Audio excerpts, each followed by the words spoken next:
stepping in for our very own Dave Fleming.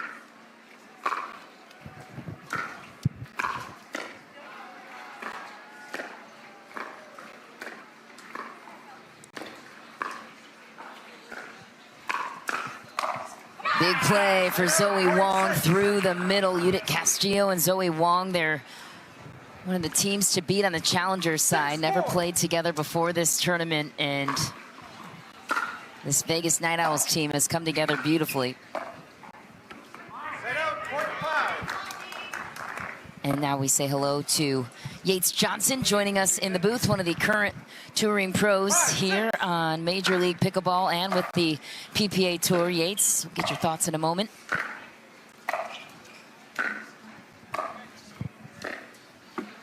Into the net goes Irokina. So semifinal matchup, money on the line.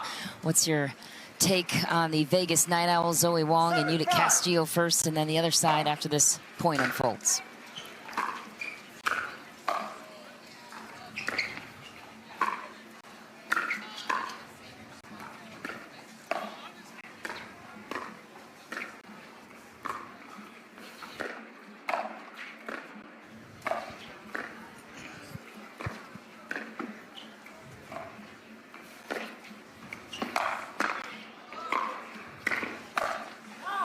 Just wide there. Yeah, I mean, the Night Owls have been on a tear. They did really well in DC.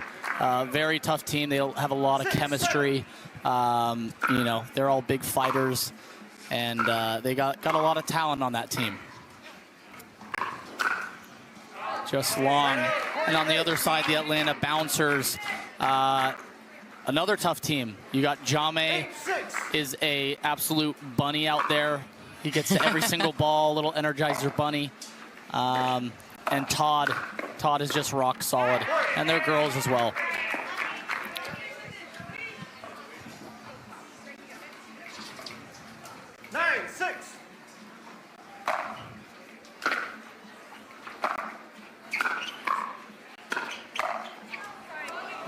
An intentional deflection off of Angie Walker's visor.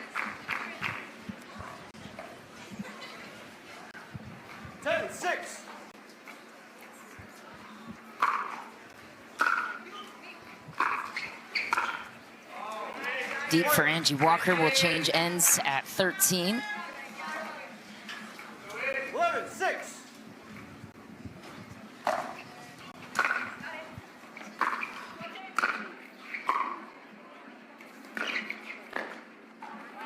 Side out, point 7.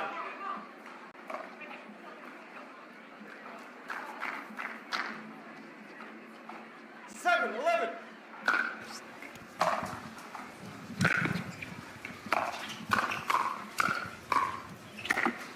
Ooh, another tag off the tape. Here come the Bouncers.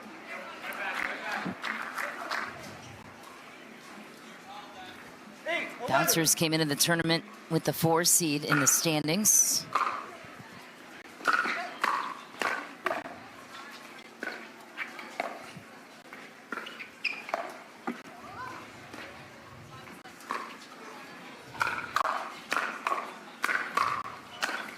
Big play from Jeannie Irokina on the left. She's got a lot of length and reach on her side to complement Angie Walker. Great hands from the Las Vegas Night Owls there. 9-11.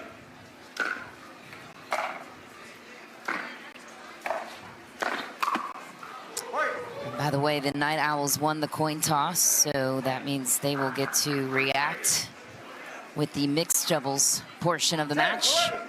Winner moves on to the final. The loser will drop down to compete for 3rd place.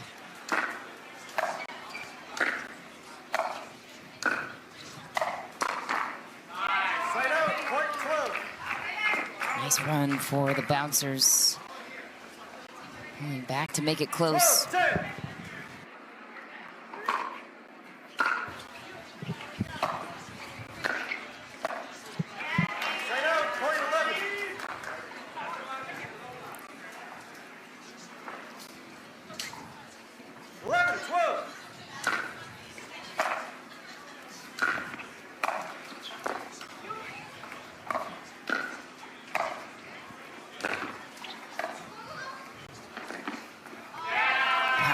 Such great play there by Zoe Wong, and touring on the Major League Pickleball and PPA Tour.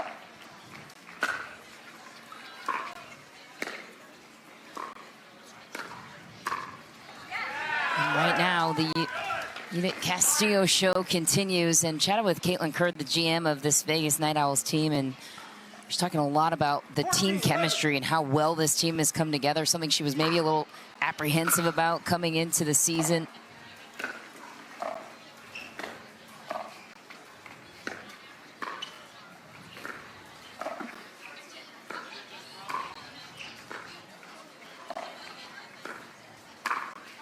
Through the middle goes Castillo. You know how difficult it is as a player to step into a new team with players you've never played with before and maybe didn't even know before Major League Pickleball. What's the key to creating that synergy quickly, as the Night Owls have after this serving point?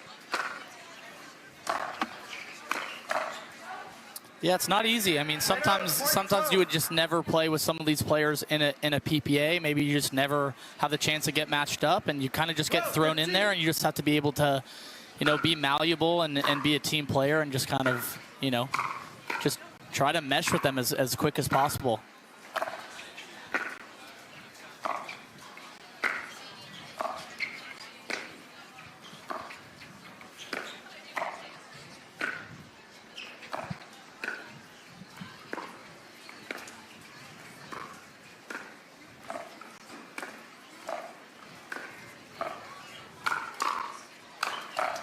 Nice play by Jeannie Irakina. It's always interesting in you know, individual sports, and then you go to a team sport. It's always hard to kind of mesh with the team sometimes. You got to be able to be positive, be a team player.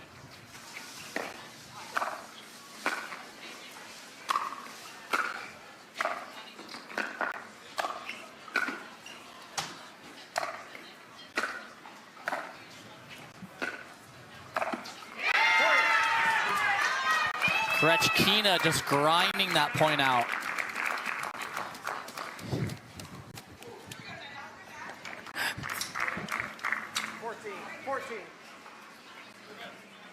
Scores 14. 14-15.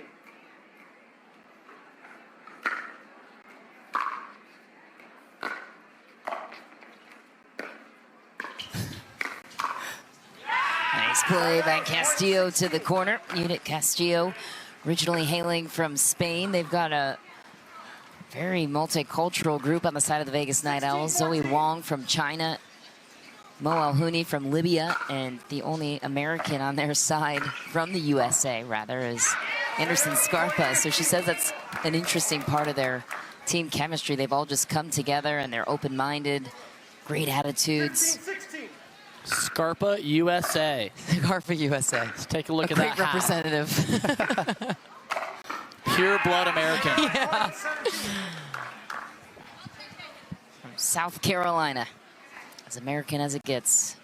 17-15.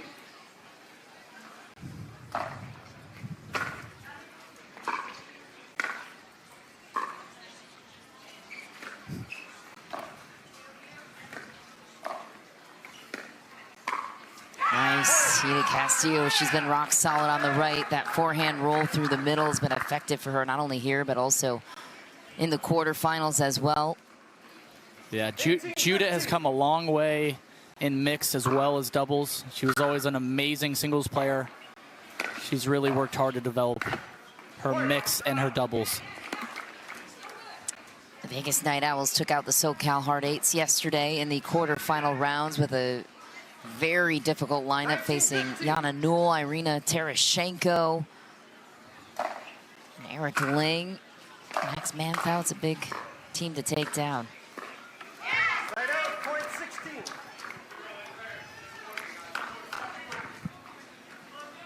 16-19.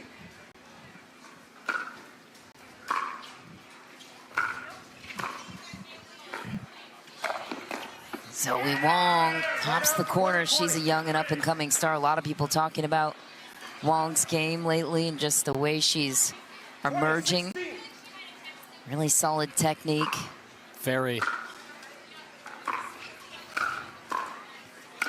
She almost looks like a female Ben Johns in some sense. Heard that from a couple of people too. And that's a nice play for Angie Walker. It's a player on the rise as well for the Atlanta Bouncers. 26 years old, resides in 17-20. Scottsdale, Arizona, originally from Vancouver. Plays with her sister Alex. Little women's doubles action there.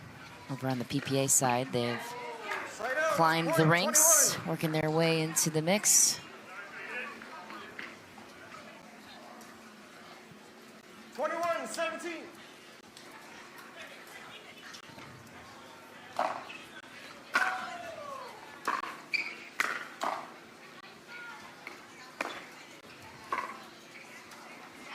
Side out, point 18.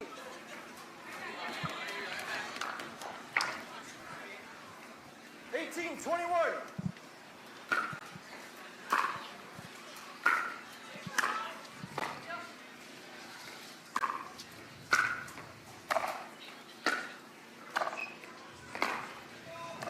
Oh, little cat and mouse action from Zoe Wong. That was a high ball to be drop shotting, but she Maybe was that's able to why it pull was it off. trickier, right? Absolutely. Both players were way back on their heels, thinking it was coming high velocity.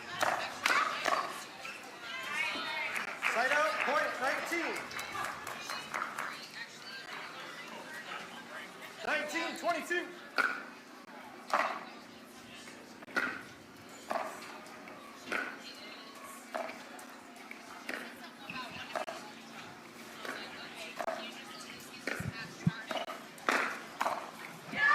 What a play by Zoe Wong, 23-19, Vegas in the closing stretch. Games at 25, win by 2. 23-19.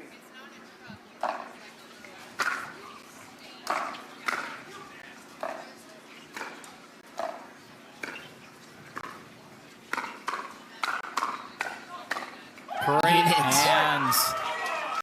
Buries it, looks to the sideline with all smiles, and game point here in game number 1 for the Vegas Night Owls.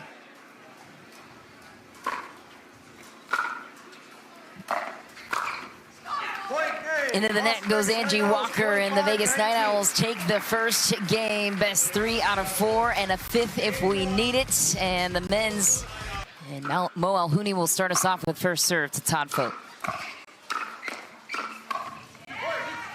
Well played by Anderson Scarpa. He has a strong tennis background in college as well. 1-0.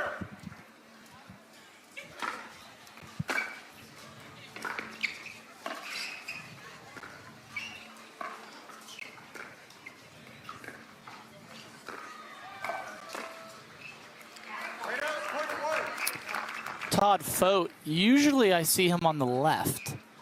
Yeah, that's an interesting. And it's interesting because he's got a very good backhand flick, and he's actually able to utilize that on the right side.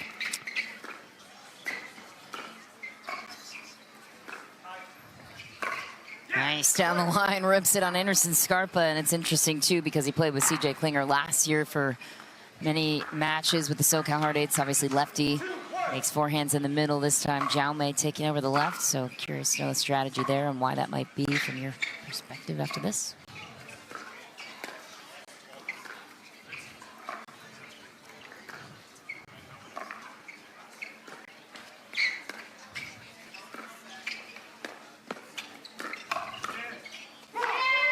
Big play from Todd Fote on the right. I don't know, he's making a campaign there on the right side. Yeah, he's been, I mean, it seems like every event he gets better. He's rock solid, but he's also able to bring the little bit of energy and aggression.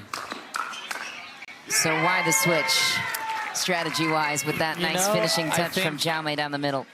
I think Jaume has the two-hander on the left side. That's a big advantage to be able to speed up. Todd has the reach in the middle with the backhand if he has to.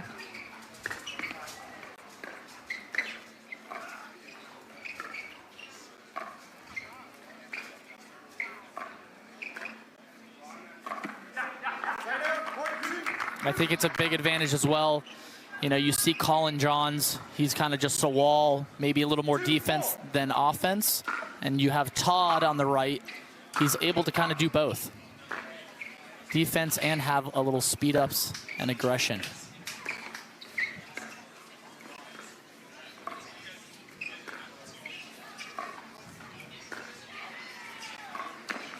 Nice play down the line from Todd Fote. You play the right as well with your brother Hunter often. What do you like about the right side in men's? What don't you like about it after this point? You know, we usually play straight up. I think that's an advantage sometimes.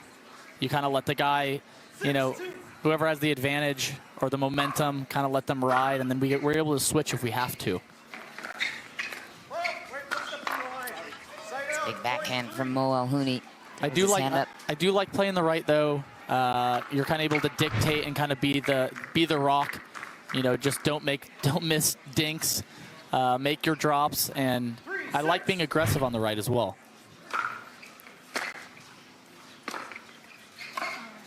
That's deep for Todd Fote. What are the best ways to be aggressive if you're a right side guy, but you don't want to miss, because that's a tough balance to strike, right? You gotta be patient. You gotta pick the battle.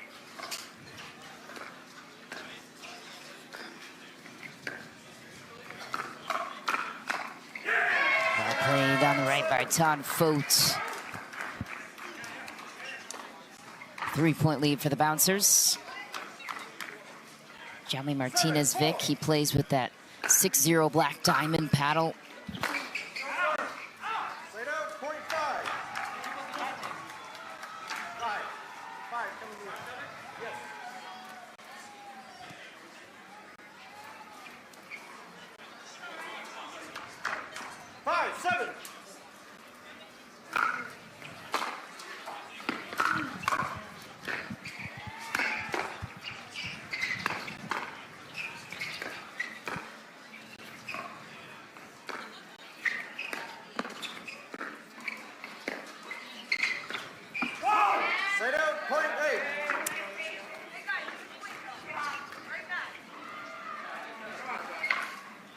Couple of unforced errors on the side of Vegas.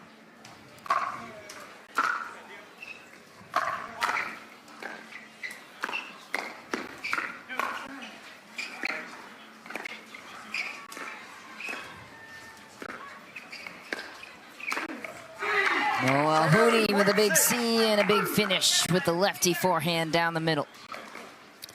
Not only is he lefty, he's also quite tall. He's got that reach. I think that's a big advantage being on the right and be able to reach that far in the kitchen.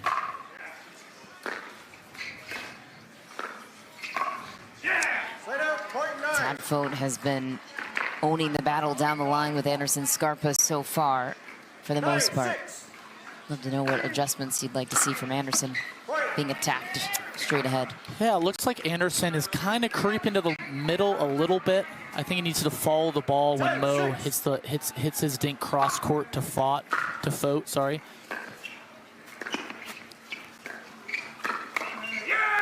Great hands. Yeah, Fote is kind of just anchoring down on that right side and just kind of waiting for his opportunity. He's dinking cross very well, and he's taking advantage of that high ball and going right at Scarpa.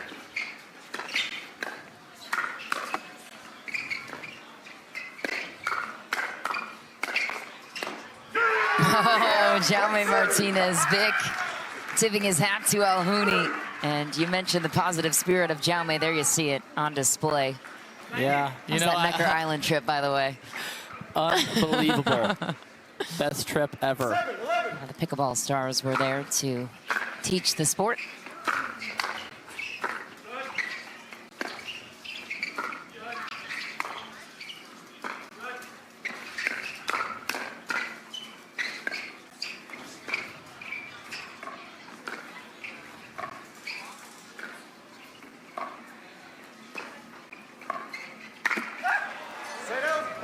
Had the chance. Another prime example there for Jaume. Mo, I would say 85% of the players, if Mo got in their face like that, there'd be some problems. But Jame is laughing and smiling at him. That's a good point. That's a really The good guy point. is having an absolute blast out there.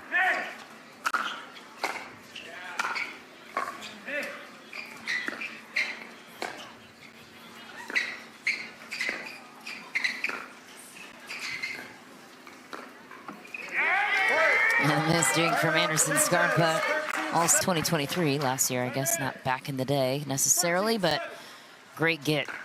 Getting Jaume at 4. Can't believe he was still available at that slot. And he's proven why here. 14-7.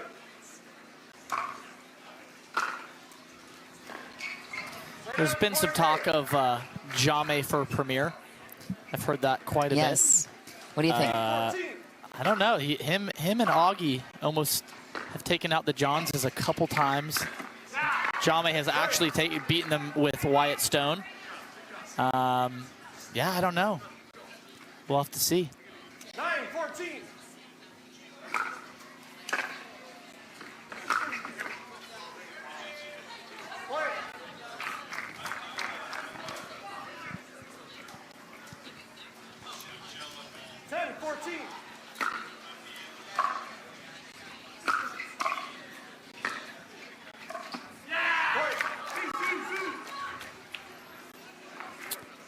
Mo not allowed to let them hear it.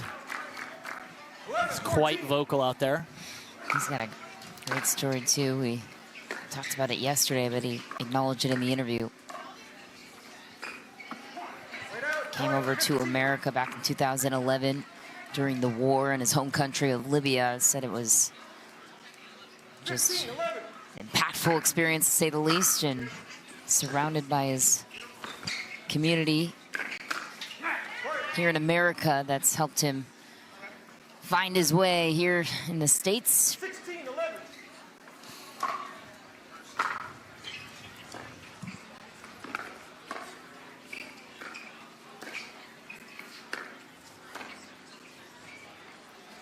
What a lob. Wow, unbelievable play from Jaume. How was he able to get that over the Was he 6'5", long frame, 6'6"? You're not going to see that very much. How do you do that with topspin too, and enough to drop it inside the line?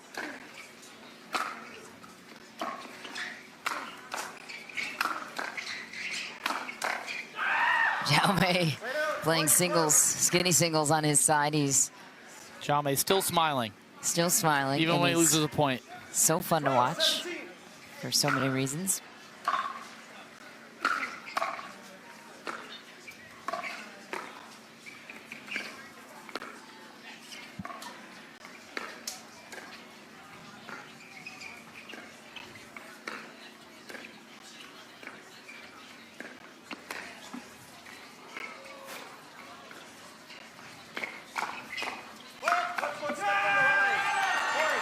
Beautiful setup. You know, it seems on before they switched sides, the bouncers were going a lot to that left side to Mo and kind of icing Scarp a little bit to take him out of play. Yeah, that's a good point. And now you see them kind of going at Scarp a little more now. It looks like Mo doesn't really attack as much. He's pretty consistent dinking. But they're starting to mix it up a little more. How do you get out of that if you're the player that's getting iced out? You just got to hope that your partner is rock solid, making balls. And it's their job to kind of start moving the ball around more. Try to break the pattern.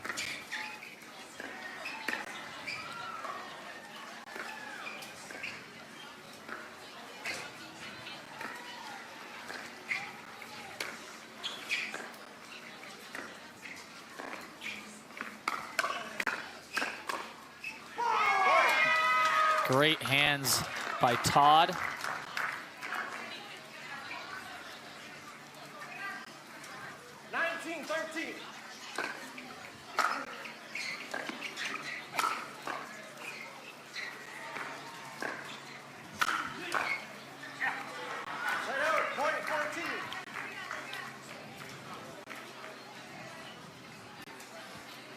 Grand Rapids, Michigan, the hosts for this Advil Targeted Relief mid-season tournament, standalone tournament in between 8 regular season events. So just cash on the line, no standing points here.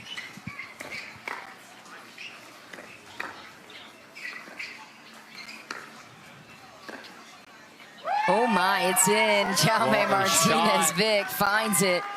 Even he was surprised that one stayed in.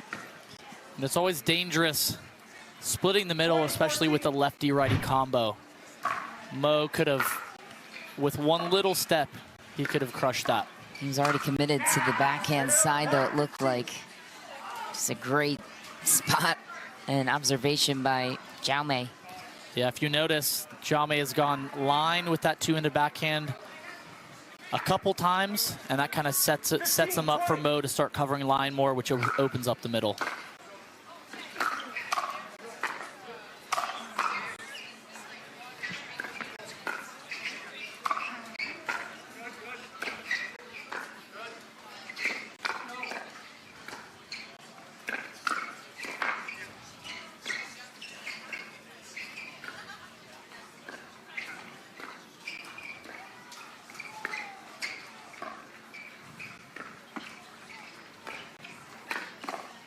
Oh, what a point, both sides. Jaume hitting 2 different speed ups, one line there, one middle. Mo actually covered both. He was ready that time. It's interesting, the psychology of pickleball. The decisions you make early in the match can affect the ones later. So if you start going line a lot, that'll help you later on the match for the middle to open up. How early do you commit yourself to that strategy internally with what you're trying to work during the match?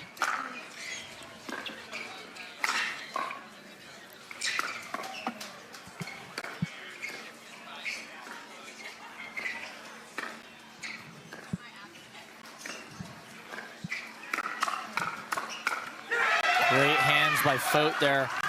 Yeah, I think the earlier, talking about speeding up line, the earlier the better. The more you can start getting it in their head that you're coming after them, they start sliding more. Now you're just splitting the middle, and now you have options.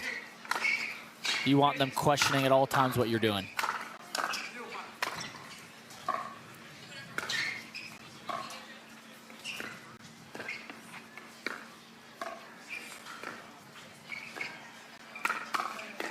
Whoa. Fote covering that line well. Jaume so quick. Fleet of foot around the corner, hits the Ernie. Jaume, not fast, but he not tall, but he is fast. I was just gonna say, not fast. Is playing, and they're in the back draw, I believe, playing for 3rd place later on this evening with Dave Fleming, general managing the team. Good finish for Mo Elhouni. Not a lot of room to go here. Atlanta looking to even out the match series, 1 game apiece. They're in a little bit of a hole here. They're just going to have to slowly start chipping away. Well, if they don't, they surrender a game point to Atlanta.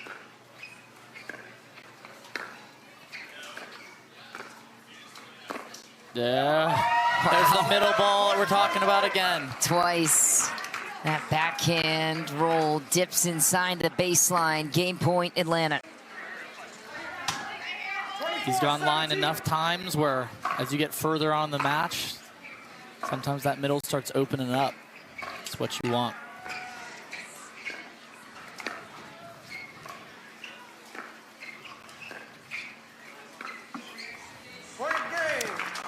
And that's the way game 2 will conclude. 25-17, the Bouncers tie it up.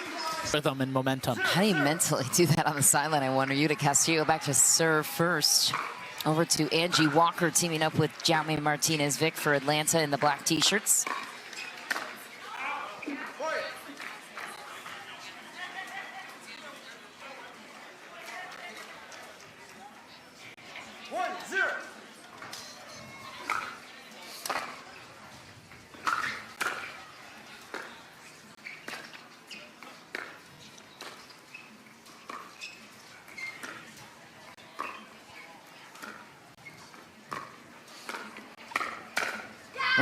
Angie Great Walker. slide. It's always interesting to see from the girls' side. You have Judith kind of slicing her dinks, and Angie likes to come over that with a little top spin. It's always an interesting matchup because the ball's changing spin constantly.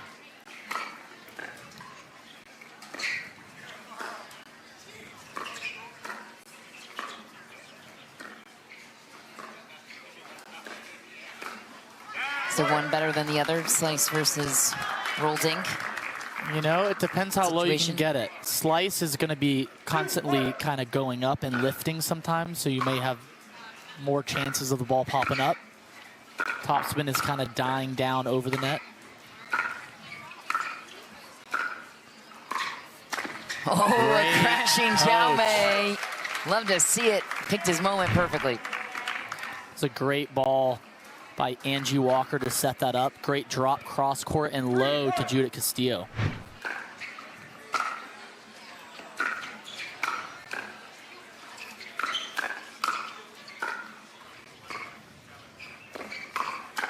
Wow, what a play by Jaume.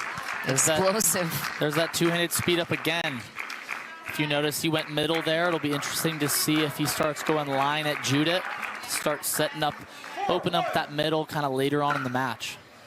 We'll see.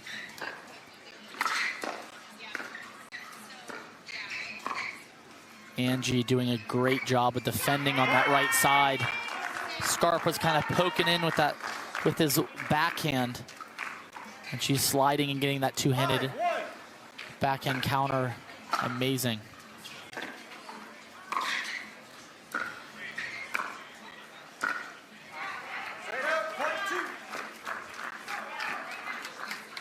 Jaume, by the way, is leading the player standings at the challenger level for this event. 4-0 with games won so far, winning 58% of his points.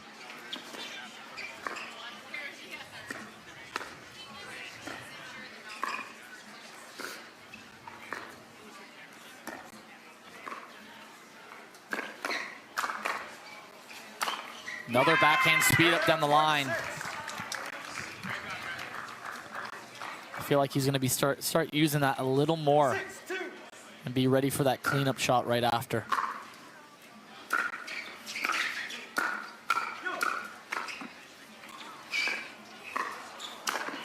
Unbelievable wheels by Jaume Martinez. Talked about how fast he is. You can see it right there. You actually said he was not fast at your first statement. Just kidding. He's not the tallest guy, but he is very fast. Quickly corrected yourself. Guy sliding like he's on ice out there. Oh, Another one. Ooh. That one high. Castillo looks to be okay. Couple Not inches happy, though, higher, with could have that. been a little worse. And Jaume Martinez Vic, originally from Spain, so Ooh, right in the throat. nice. Couple of Spaniards down the line.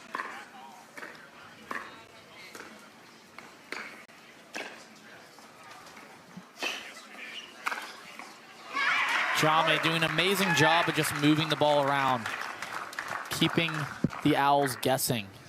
Dinking amazing, using his two-hander to speed up, and now that lob. Night Owls are owned by Tom Brady, Kim Kleisters, Caitlin Kerr, several others.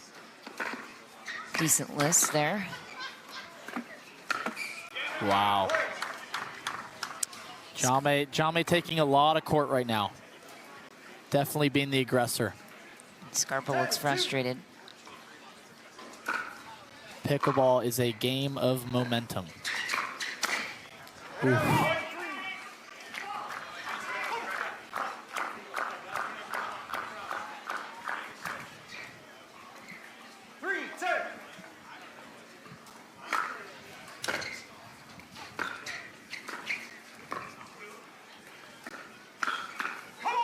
Nice, there's Anderson Scarpa rising to the occasion. What would you like to see more of out of him with how Jaume's constructing the point right now?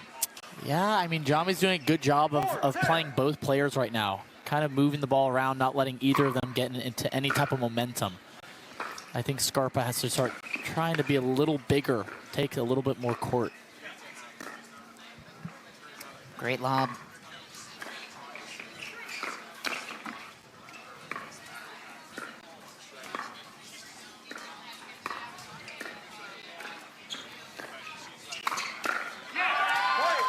Big ball by Castillo. Right at the feet in the transition area for Angie Walker. Night Owl slowly starting to chip away. 5-10.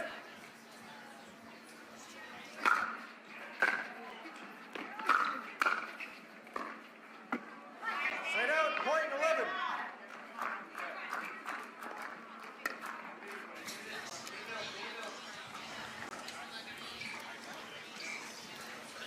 11-5.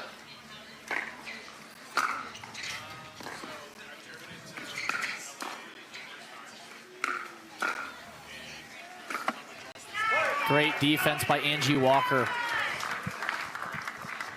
She hasn't really made many errors this game so far. She's becoming the rock. Yeah, it's so key, especially for the ladies in mixed. Should just be the anchor. Easier said than done, though, when you're squaring off against players like Jaume who do that.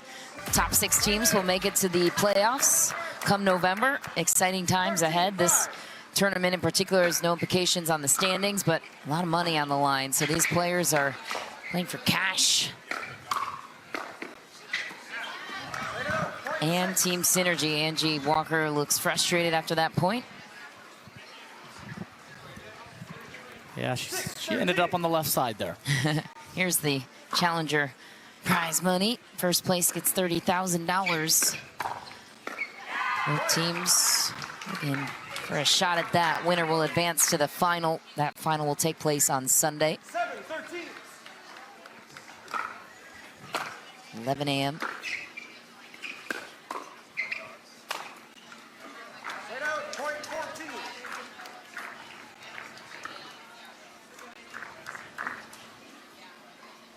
14-7.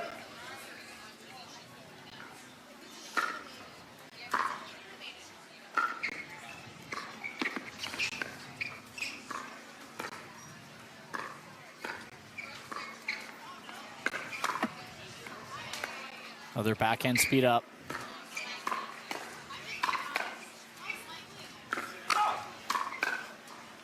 Castillo, oh my, Still great in it. hit by Angie. What a point. Castillo was on the full attack for that point. Jaume thinking the point was over there. I thought the point was over there too. Angie saying, nope, we're still in it.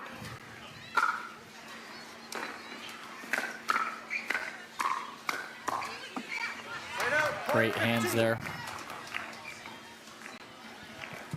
So important in mix to have a girl who's kind of that anchor, making a lot of balls, kind of giving you the freedom to be a little more aggressive, take a little more court.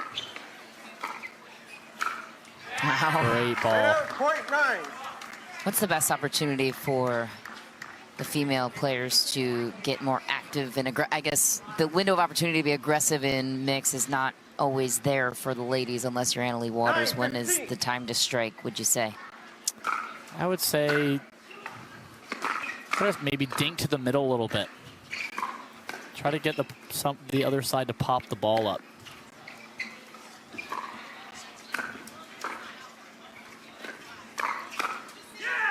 Also, you see on, Annalie's side, she's one of the best dinkers, but also she can speed the ball up from anywhere.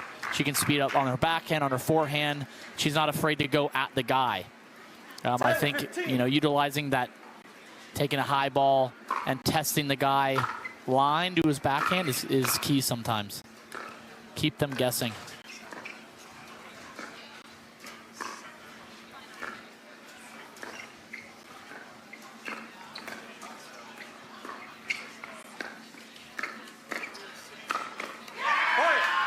Scarpa starting to use that backhand cross court now instead of going middle or line. Jaume is usually covering middle there.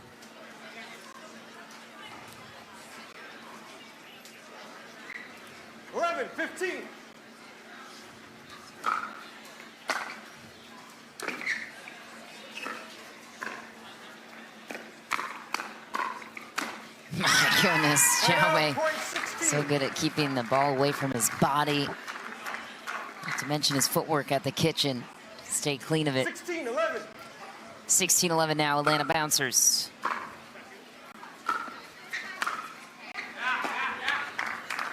Clip Jaume in the foot there. 12-16.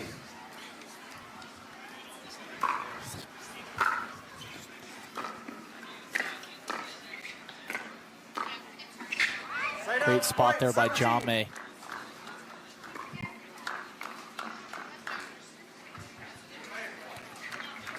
17-12. Side out, point 13.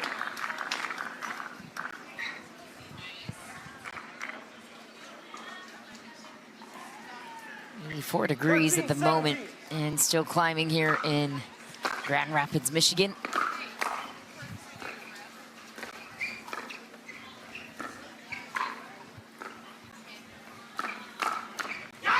Great defense. Wow. She saw that coming. 18-13.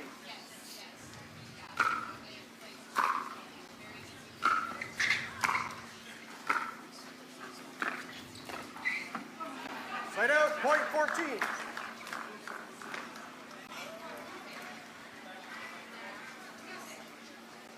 14-18.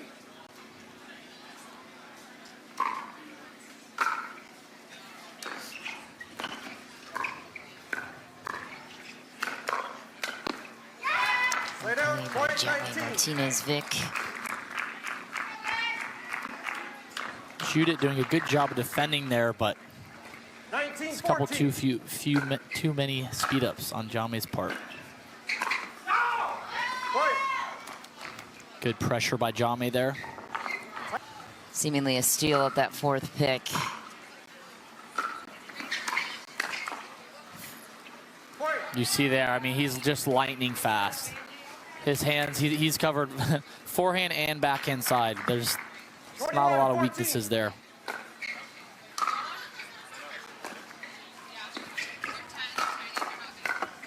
Side out, point 15.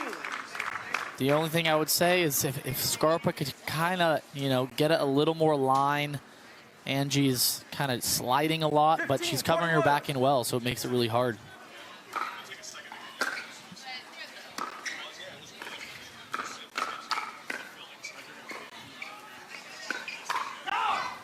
Big pull from Jaume forces the out ball by Castillo, who shrugs her shoulders in disbelief at the scoreline. 22-15, Atlanta looking to take the one-game edge back on the Night Owls. If you notice that speed up from Jaume, he pulled off the power a little bit, and Judith was a little bit ahead of it.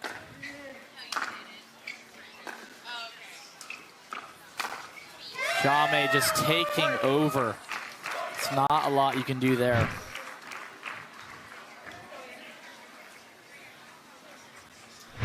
He is just too good, and that 6-0 paddle is a good fit for him, an Australian brand. He loves it. They're marquee athletes that uses it.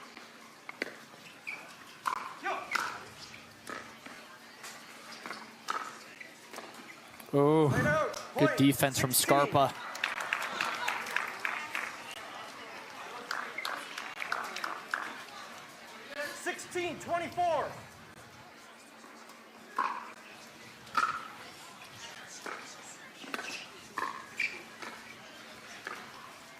Ooh, almost. I like that move, especially at 24. Why not? 17-24. Keep him guessing. Serve just long. Another game point here for the Bouncers. 24-17.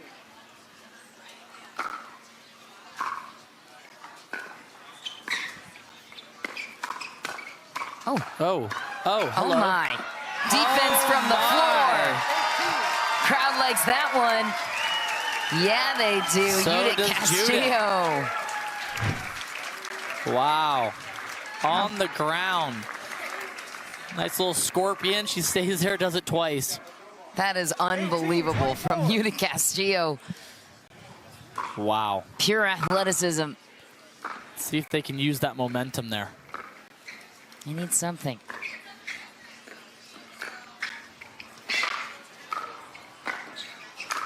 The guy's not missing, but Anderson Scarpa goes the other direction in a wise choice.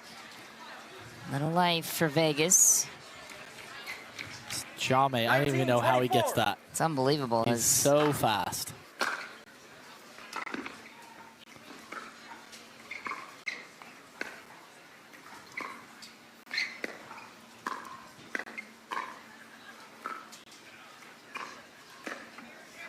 As for Walker, within 4 now for Vegas. Tell you what, too, Anderson Scarpa looks like he just jumped in a pool. He is one of the most active sweaters, I'm told, on tour. Yeah, you can't see it, but looks like it's raining out there on their side. All-American guy in an All-American sweater.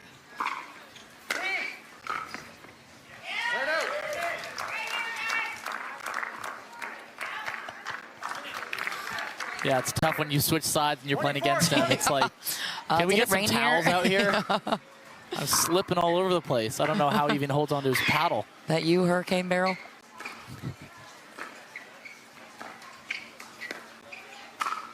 Nope, just Anderson Scarpa. Little comeback here. And a bouncer's denied the game a couple of times. You only have so many chances before the gap starts to close here in Rowley scoring.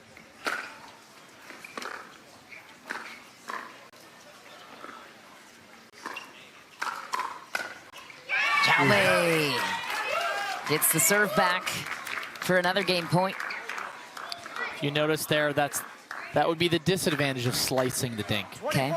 Judith's ball was able, you know, Angie put a little extra on it, was able to force Judith to pop it up.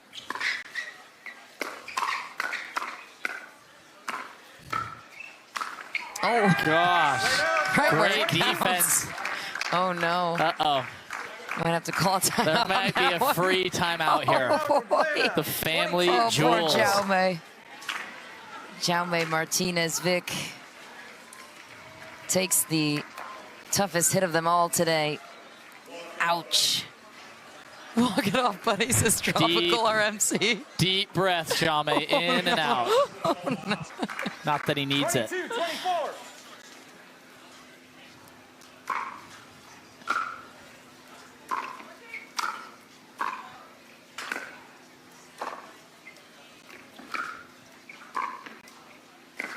Oh no. Off the tag. And now a 1-point game. Vegas taking advantage of the not so friendly fire.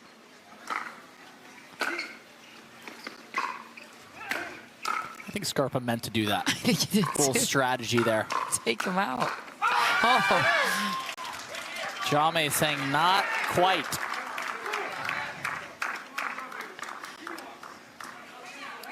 He's not moving well. He's moving a little slower than I've ever seen. Another game point for Atlanta.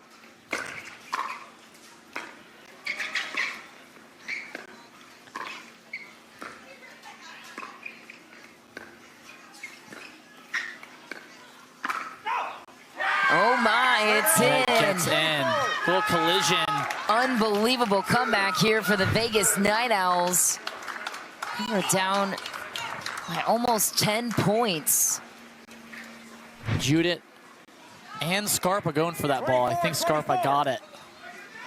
Judith kind of helped him, pushed it in. How quickly things can change here in Major League Pickleball.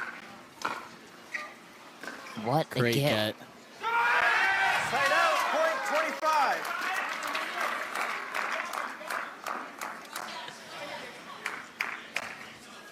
Things are getting testy out here. Atlanta with the 1-point lead now. Game point on their side.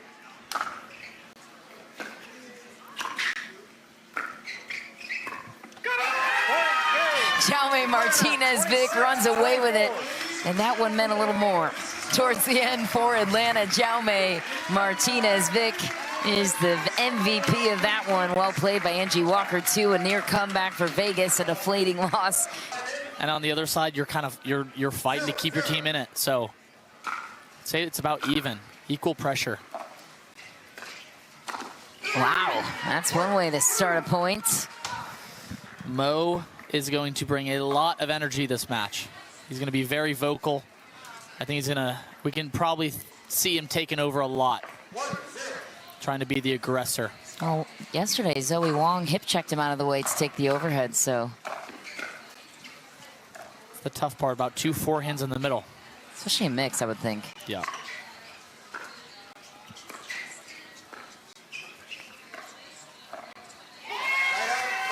Great placement for Todd Fote. Todd Fote, a 3-time MLP champion at the challenger level with the SoCal Hard Eights last year. They had the Dynasty. Upped his overall draft status this year. Got picked up at 26 overall after being taken in the 4th round in the previous season.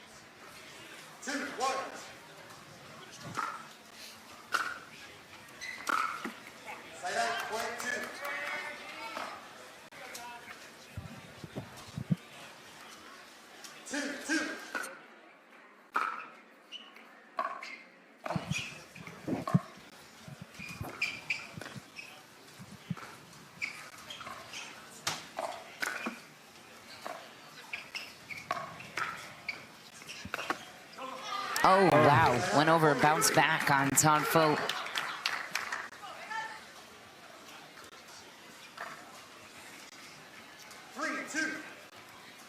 I think we can expect Mo Alhouni to be driving a lot of the balls on his thirds here. Same with his partner.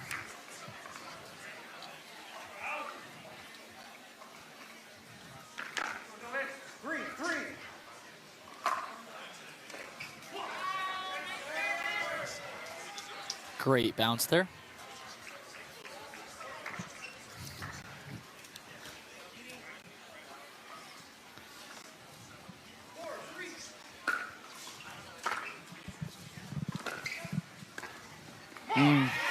Wanted to drop her there, did Mo Alhouni, couldn't get it.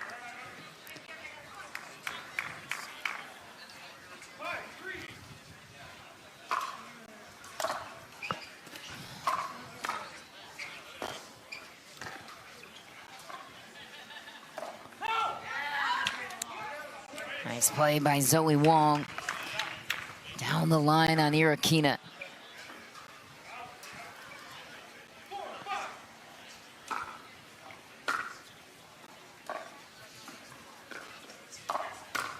Wow, that's a response from Irakina. Strong tennis background for Jeannie. And Todd Fote, by the way, 15-1 in his 16 games during this season in the regular season. Was perfect 8-0 in MLP DC. I mean, this guy has been on fire. I felt that in DC. The guy was on fire. We played him and guy didn't miss. Just got better every game. He is so much improved even from last year when he was really solid with SoCal. Oh. Was also on the bad end of the stick there. Lost to them in the finals in Atlanta. Sorry, Yates. Keep mentioning all these. That's okay.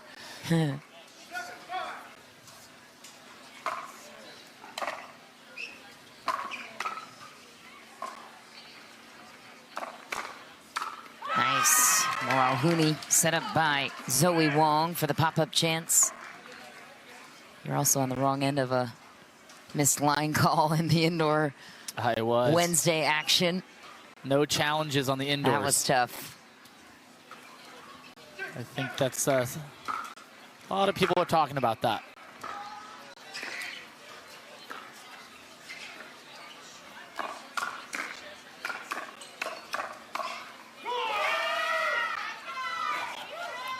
Great hands by Todd there. Not backing down, stayed on that kitchen line. didn't get pushed back.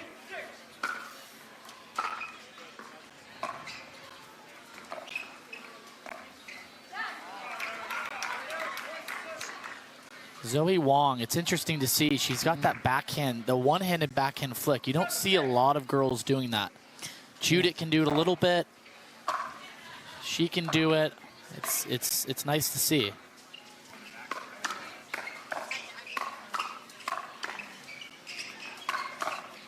Wow, great counter from Zoe Wong.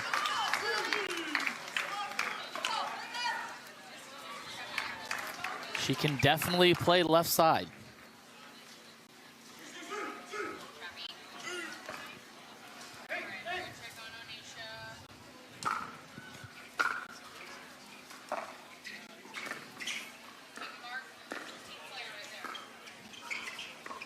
Oh.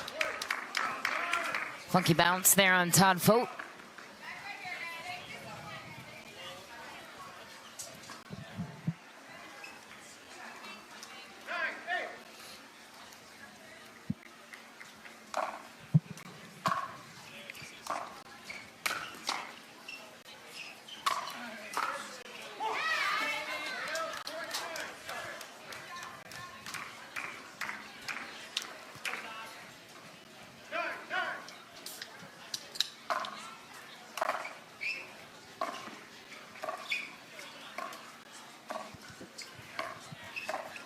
Nice angle from Wong to set up the line shot close on Irakina.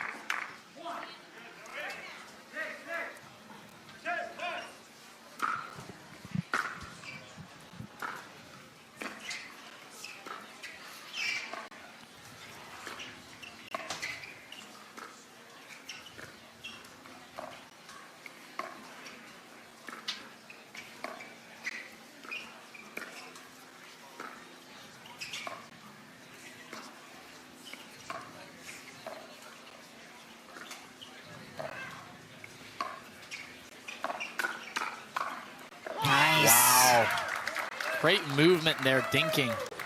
Zoe Wong moving the ball around. But Irakina just on it with that forehand.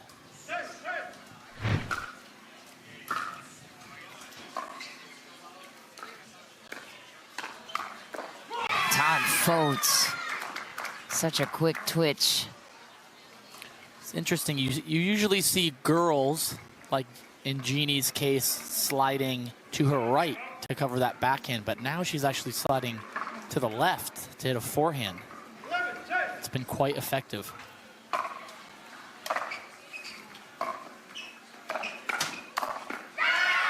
And then Zoe Wong finds the backhand anyways, despite the pinch from Irakina.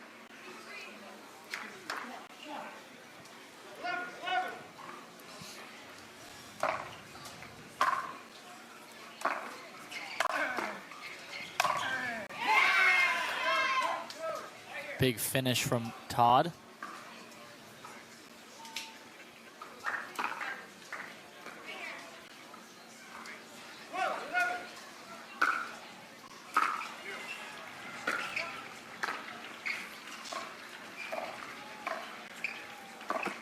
Ooh, almost had it, did Zoe Wong, but instead gets robbed by the tape Atlanta.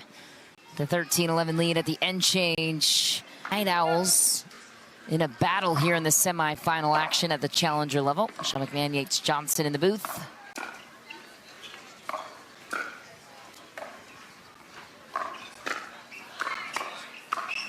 Todd Fote almost got it, but what an ATP on an incredible dink from Zoe Wong. Next to no margin of error around the post here. That was pretty. Well, Hooney doing a great job of defending that. Yeah, how did he get Knew that exactly back? where it was coming. A couple years ago, that shot would be a winner every time. It's getting harder and harder to pull that off successfully.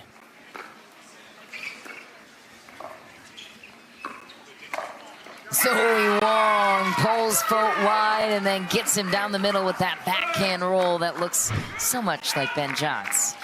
Almost identical. It's very impressive.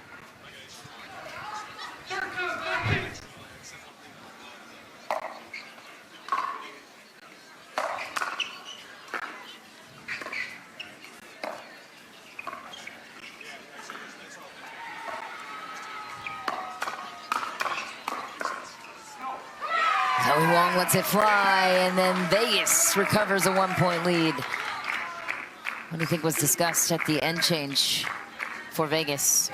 You know, it looks like they're starting to become the aggressors here. Zoe, I think about 4 points now.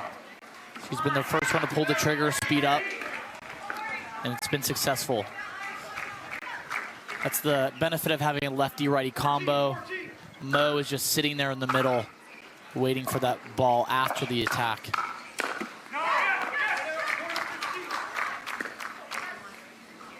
I think the bouncers here will be smart to kind of slow it down, get their momentum back.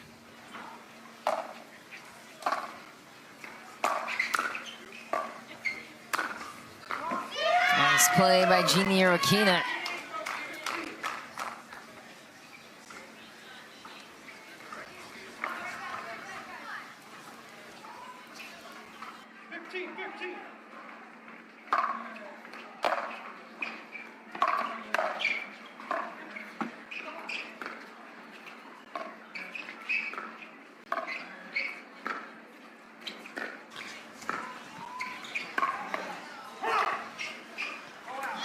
That's wide.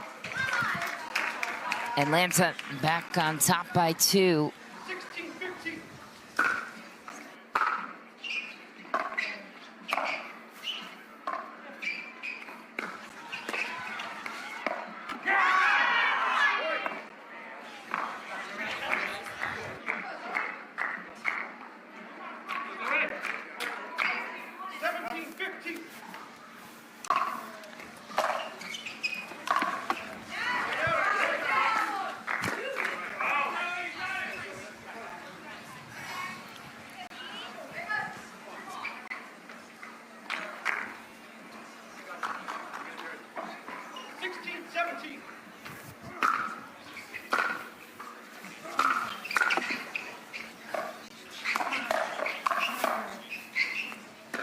Great defense from Zoe.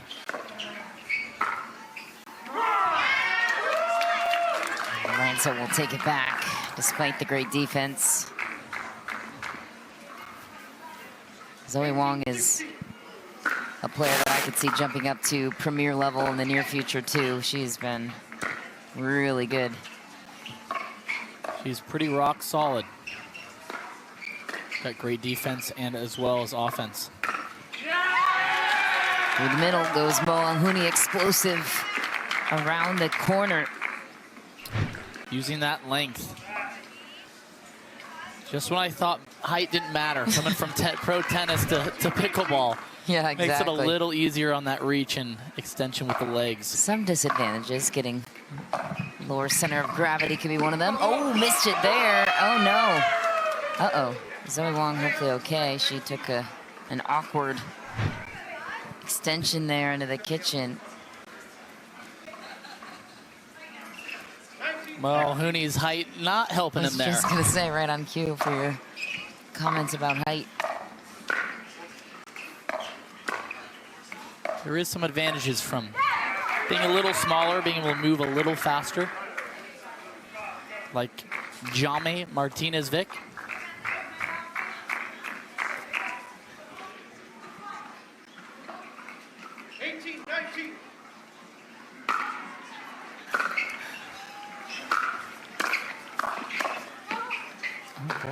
Right on the line.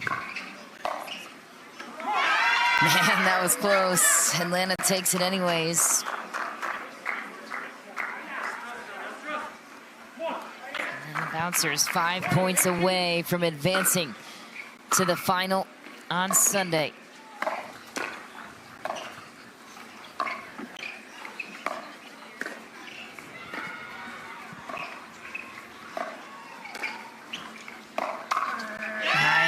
Play by Tom Fote. He said, you can't go there that high on me. Not quite the ball to speed up. Ball was a little low and bouncing. Ball has to go up.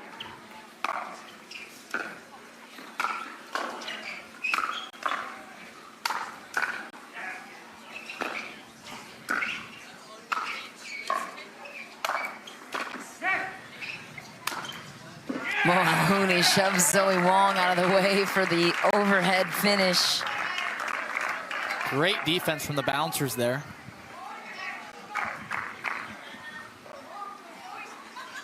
Mulhooney ripping those overheads as hard as he can.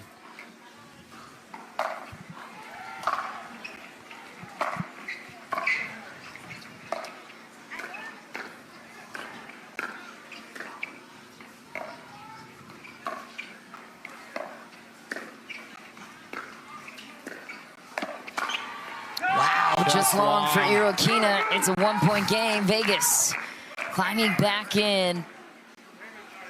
Update over from Grandstand, by the way. The Aces trailing a point in game number 3 to the California Black Bears, and it is tied up here on center. The Vegas Night Owls are in it.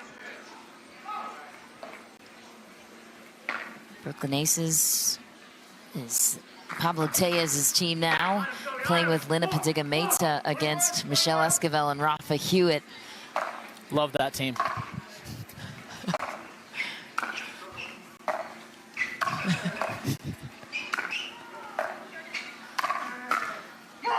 All-time folk from the kitchen. Too high there, 22-21. Atlanta Bouncers 3 points away.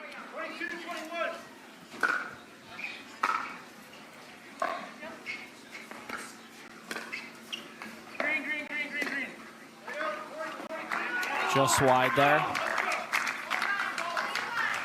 22-22. Vegas fighting to stay alive in the match. Looking for a dream breaker. And Zoe Wong brings them one step closer, 23-22. Todd Fote knew that was coming. He was sitting on it, but just not quite. Not quite there. Winner of this one will face the winner of the Brooklyn Aces and California Black Bears semifinal matchup taking place right now over on Grandstand as the timeout is called here. And Pablo Tejas with a game point in game number 3 on Rafa and Michelle Esquivel for California. But California just tied it back up 26-26 in game 3. That's a wild one over there.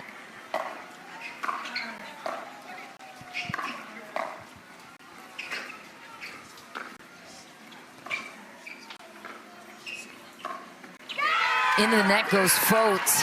Game point for the Vegas Night Owls, who seemed like they were out of the match. Atlanta needs a side out here, or they are going to a dream breaker. The Owls are bringing a lot of energy here. Looks like the bouncers have dropped a little bit. Todd Fote responds. Now they have a chance to tie it on their side. Vegas has to win it on their serve, which is why that rule change was made from the first event of the season. Makes things a little bit tighter.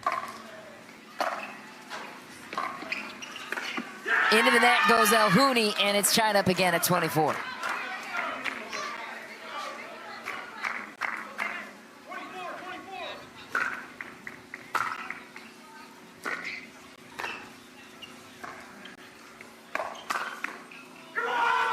Too good from Jeannie. Brings match point on the side of the bouncers.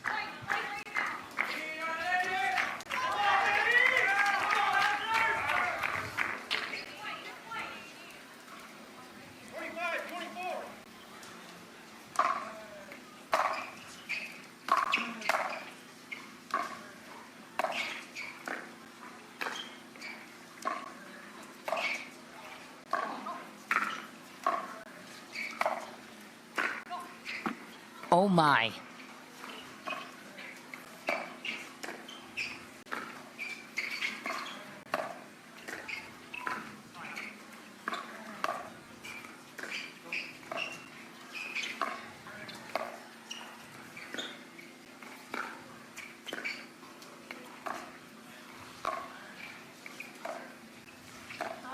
Oh no, missed into the net. Zoe Wong, rock solid, would not miss a dink.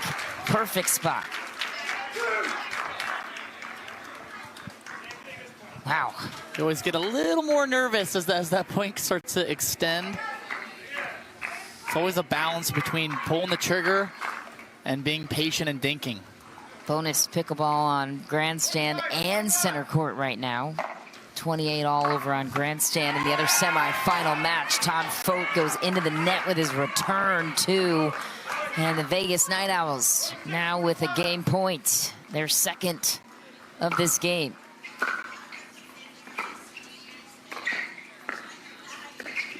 Missed into the net to a dream breaker it is. Wow. Here in the semifinal.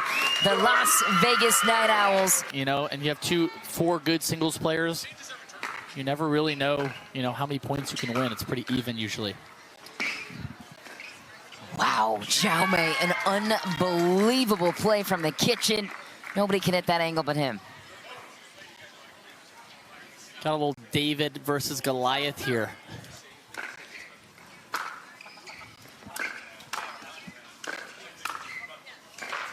Maybe in the size sense. But in ability, Wow. Jaume is looking to be the Goliath. You see Mo Alhouni, he's got the reach, he's got the length, but Jaume's got the speed.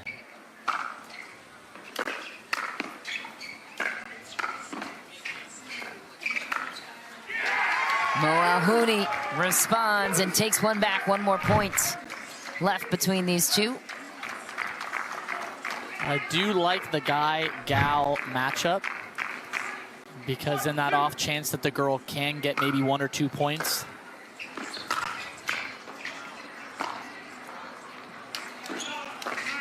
That ball was called wide. Jaume says, you're welcome to challenge it. I think I saw it live wide too, but we'll see if we'll have a challenge here.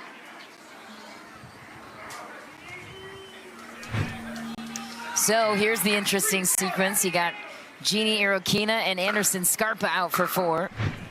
That's definitely out. Good call by Jaume. Wide for Jeannie.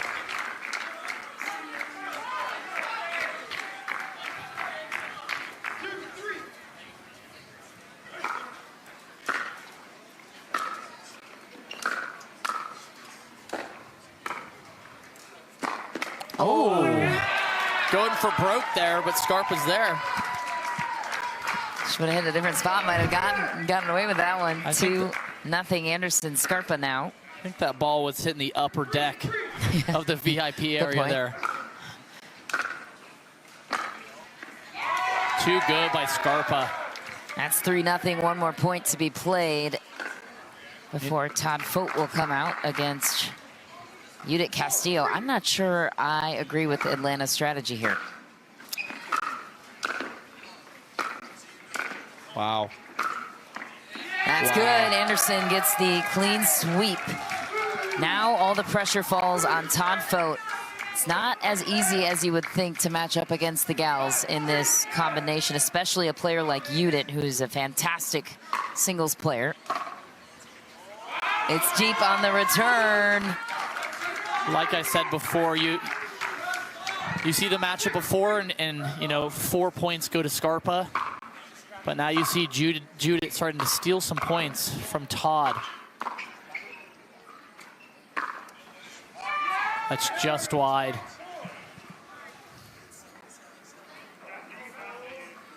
Let's see if we get a replay there. Judith's not convinced. Well, she's welcome to challenge it if she wants to, and not enough conviction there. 4-6 the score now. 1-1. Foot fault called on Todd Fote. 2 points for Judith Castillo. This is where that strategy can help going guy-gal. If the girl can just squeak out even just 2 points, it gives a big advantage to the... Well, it was Atlanta that chose the mismatch. What a play. Judith Castillo rips one around the post. 3-1. A paddle toss after that one. And now this is where this choice works against you if you're Atlanta. Judith Castillo gets 3 out of the available 4 points. Out comes Zoe Wong and Angie Walker looking to be the hero. She gets 1.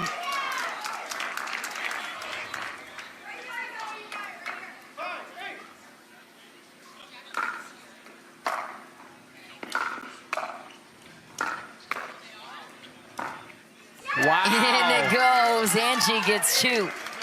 Zoe Wong on paper is the better singles player here, but in a Dream Breaker, you never know. It's only 4 points. Anything can happen. Angie Walker stepping up.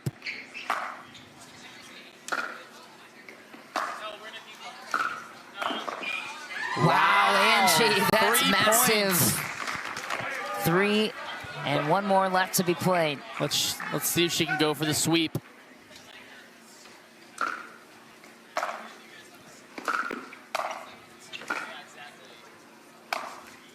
Zoe gets one back, so a 2-point lead, and out comes Jaume.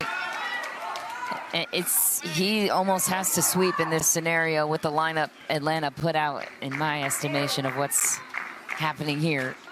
I mean, Anderson Scarpa and Jeannie Urquina is a complete mismatch, so you have that at the top of your order. It's a tough way to try and dig out of. Look at the speed by Jaume, covering the court. It's wide. Wow. Not sure how he pulled that one off, but he did.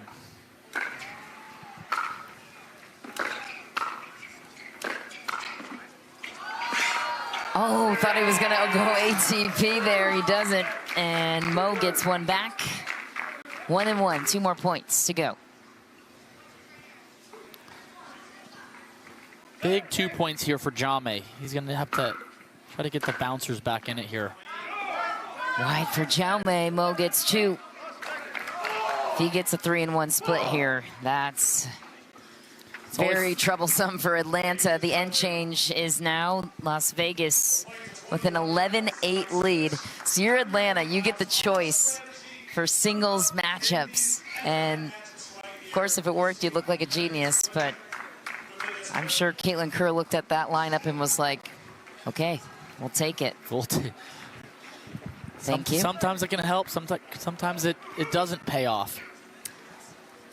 But when you do have, someone like Judith, who's a really good singles player, she can compete with the guys. What a play. Mo Alhouni takes 3, and that is a massive problem for Atlanta. Out comes Jeannie Urquina and Anderson Scarpa, but what I'm saying is Atlanta could have put Todd Fote in this sequence instead of Jeannie, and they didn't, and that's what's I think that would have really going to hurt them.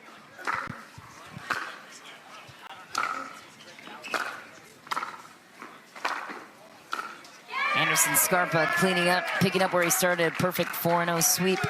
Yeah, Scarpa, he doesn't play a lot of singles in tournaments, mainly because I just don't think he can survive the rest of the tournament with how much he sweats, but he is a great singles player. Missed return. You can tell Jeannie's feeling the pressure of her team on her back. And this is where it can kind of start to, run away from him.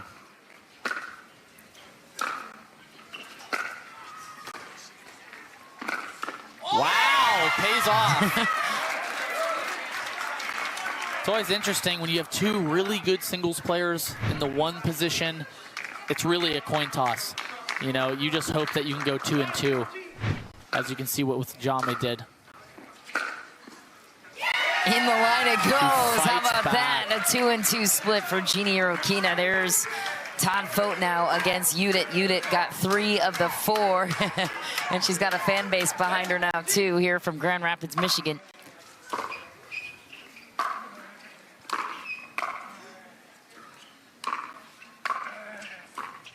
Oh, Todd Fote takes the first. Judith going 3 and 1 before this. See if she can squeak out a couple more points here.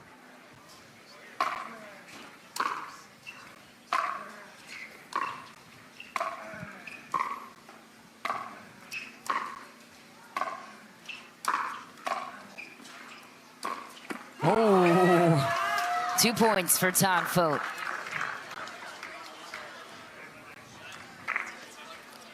Looking to avenge a near sweep in the first round for Todd Fote.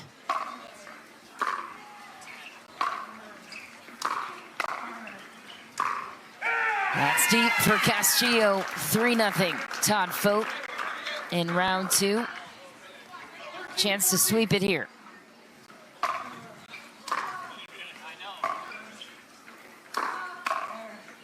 Goes to the corner and takes the sweep to tie it, 14 apiece. All right, so maybe the strategy is looking a little less glaring, and out comes Angie Walker. She went 3-1 against Zoe in the first round. Will she have the same hunger to do so here?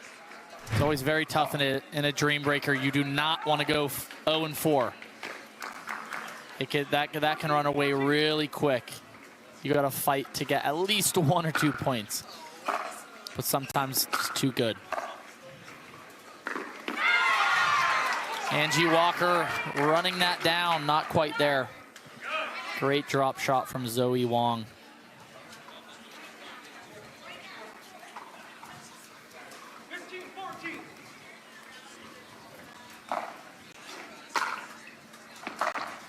Nice, Zoe Wong looking to keep her team alive. Great forehand right on the line. 2-point lead now for the Vegas Night Owls.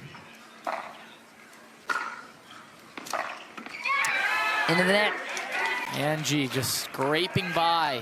Let's see if she can get one more for the bouncers.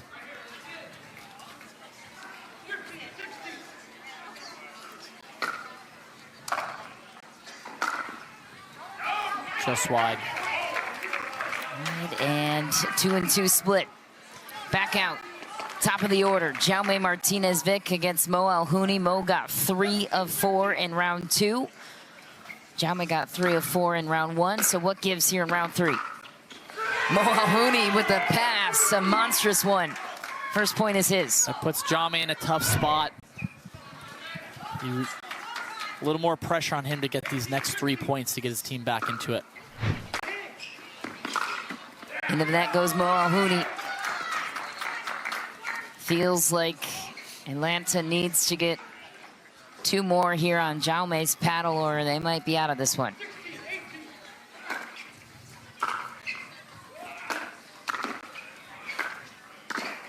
Wow. Full extension for Alhouni, using all of that height. Doesn't matter, Jaume takes another. Let's see if Jaume can tie it up here for the bouncers.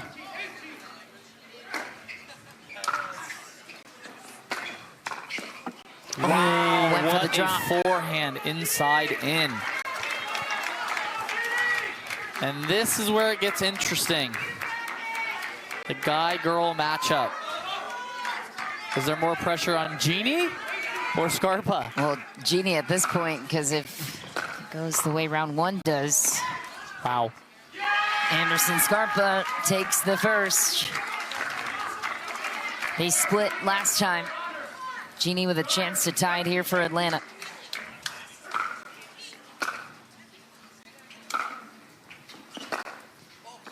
Wow. Scarpa gets match point for the Vegas Night Owls.